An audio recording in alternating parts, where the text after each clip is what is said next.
Hey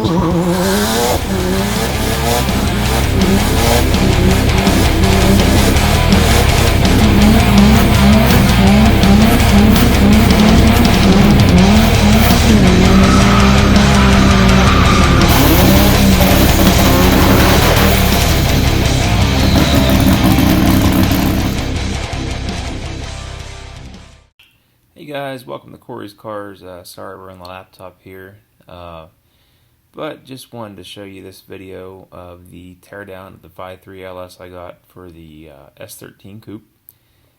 It's going to be a full-out track car for drifting.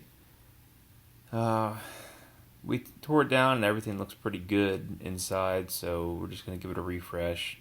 Going to give it a big can from Texas Speed, some headers, and maybe an FI Tech intake and ECU setup. So stay tuned for more as we progress through this winter's build, and please hit that subscribe button and stay tuned.